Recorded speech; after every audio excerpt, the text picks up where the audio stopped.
Welcome back guys. कैसे हैं आप सब लोग। तो आई होप आप लोगों ने कल का वीडियो मेरा देख लिया होगा। नहीं देखा तो आई बटन पे मैं प्रीवियस वीडियो लगा चुकी हूँ, आप उसे देख लीजिएगा सो दैट कि आपको आज का लेक्चर जो है वो समझ में आ जाए। गाइस, वीडियो शुरू करने से पहले जिन्होंने भी मेरा चैनल सब्सक्राइब नहीं किया है सब्सक्राइब कर लीजिए, क्योंकि ये बहुत इंपॉर्टेंट चैप्टर्स हैं, क्योंकि आपको इसकी नोटिफिकेशन मिलती रहे और आप पढ़ते रहें इस लॉकडाउन सिचुएशन में। तो गाइज लेट्स गेट स्टार्टेड। आज हम पार्ट 2 कवर करने वाले हैं अपने chapter number 17 unit number 5 human physiology का, that is breathing and exchange of gases.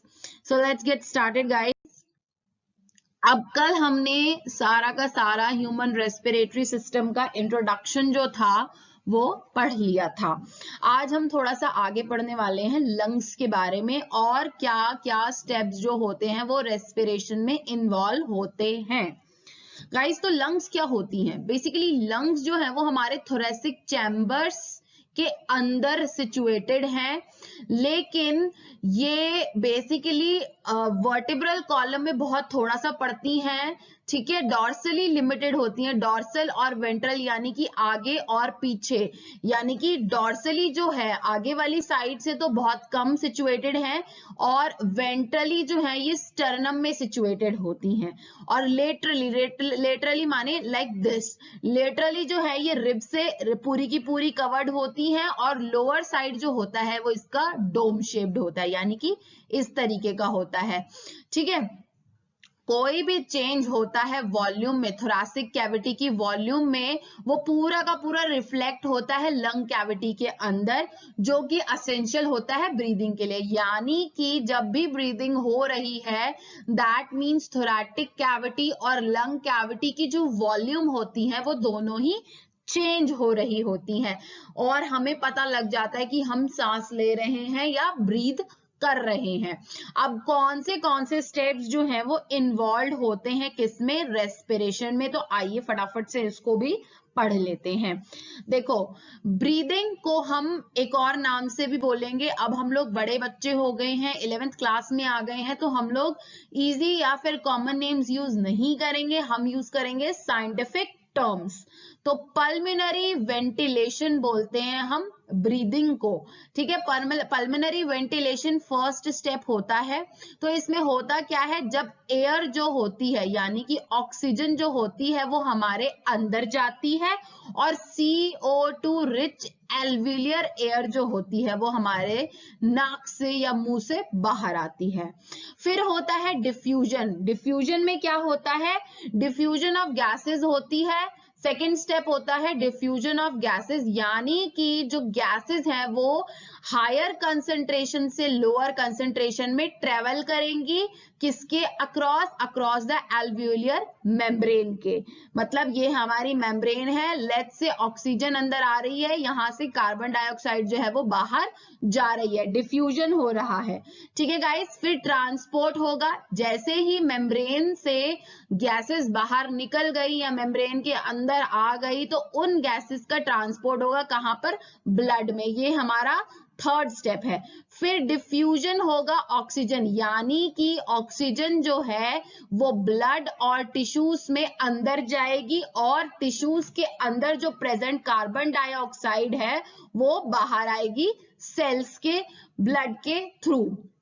फिर पूरा का पूरा ऑक्सीजन जो है, फिफ्थ स्टेप है ये, पूरा का पूरा ऑक्सीजन जो है वो सेल्स से यूटिलाइज हो जाएगा, सो दैट कि वो कैटाबॉलिक रिएक्शन जो है परफॉर्म कर पाए, और CO2 जो है वो सेल्यूलर रेस्पिरेशन के थ्रू बाहर आ जाए।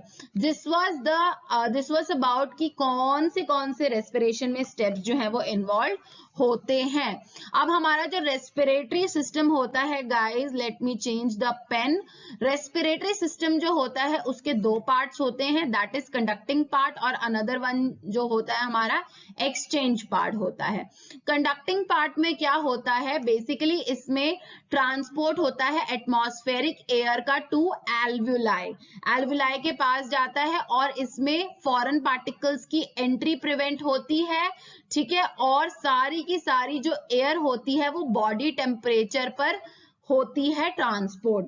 एक्सचेंज पार्ट में क्या होता है, इसमें CO2 एंड O2 जो होते हैं वो ब्लड और एटमॉस्फेरिक एयर के बीच में चेंज होते हैं, मतलब इंटरचेंज। CO2 की जगह O2 ले लेता है, O2 की जगह CO2 ले लेता है। अब हम बात करते हैं गाइस, ब्रीदिंग जो है वो किस तरीके से होती है, हम कैसे सांस लेते हैं। देखो, इनफ्लो मतलब अंदर की साइड जाना एयर का, और दूसरी एयर का बाहर की साइड आना, बिटवीन एटमॉस्फेयर और एल्विलाई ऑफ लंग, इस पूरे के पूरे प्रोसीजर को हम बोलते हैं ब्रीदिंग। इसमें क्या होता है, लंग का एक्सपेंशन होगा, मतलब जब हवा अंदर जाएगी तो हमारे लंग्स फूल जाएंगे, और जब गंदी एयर बाहर जाएगी तो उसे हम कॉन्ट्रैक्शन बोलेंगे, यानी कि हमारे लंग्स जो है वो सिकुड़ जाएंगे। जो लंग्स जो होते हैं हमारे, वो दो तरीके से कॉन्ट्रैक्ट होते हैं, एक इंस्पिरेशन मतलब एयर जो अंदर जाती है, और एक एक्सपिरेशन जब एयर बाहर आती है, between the lungs and atmosphere. अब इंस्पिरेशन में क्या होता है, बेसिकली ये एक एक्टिव प्रोसीजर है, मसल कॉन्ट्रैक्शन को इन्वॉल्व करता है, साथ ही साथ इसमें मैकेनिकल एनर्जी भी इन्वॉल्व होती है। तो जब लंग्स पे प्रेशर जो है वो कम हो जाता है एटमॉस्फेरिक प्रेशर से, तो इंस्पिरेशन का प्रोसेस होता है, इसमें डायफ्राम और जो हमारी इंटरकोस्टल मसल्स होती हैं वो कॉन्ट्रैक्ट करने लग जाती हैं, और रिजल्ट क्या मिलता है, रिजल्ट ये मिलता है कि अपवर्ड और आउटवर्ड मूवमेंट ऑफ रिब होता है, जिसकी वजह से वॉल्यूम ऑफ थोरैसिक चैम्बर जो होता है वो इंक्रीज हो जाता है, और इसकी वजह से, इंक्रीज होने की वजह से जो स्टर्नम होता है वो भी इंक्रीज हो जाता है डॉर्सो वेंट्रल एक्सिस की तरफ से।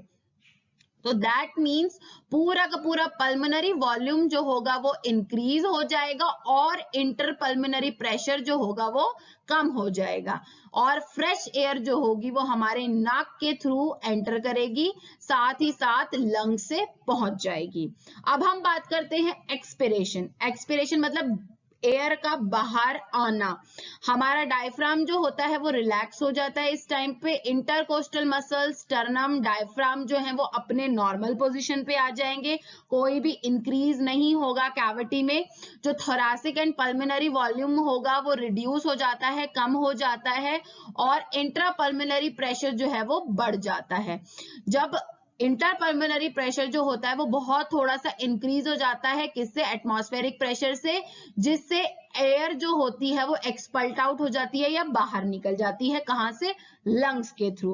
अब जो बाकी की मसल्स होती हैं हमारे इर्द गिर्द, लंग्स के इर्द गिर्द, वो बेसिकली इंस्पिरेशन और एक्सपिरेशन की स्ट्रेंथ को बढ़ा देती हैं, और एक ह्यूमन जो है वो 14 to 16 टाइम्स पर मिनट ब्रीद करता है, और 10 लीटर्स वॉल्यूम जो है वो ब्रीद करता है एक मिनट के अंदर, मतलब इतनी वॉल्यूम जो है वो हम ले लेते हैं एयर की। एक डिवाइस होती है जिसे हम रेस्पिरोमीटर या फिर स्पिरोमीटर बोलते हैं, वो रेट ऑफ ब्रीदिंग को मेजर करने के लिए यूज की जाती है।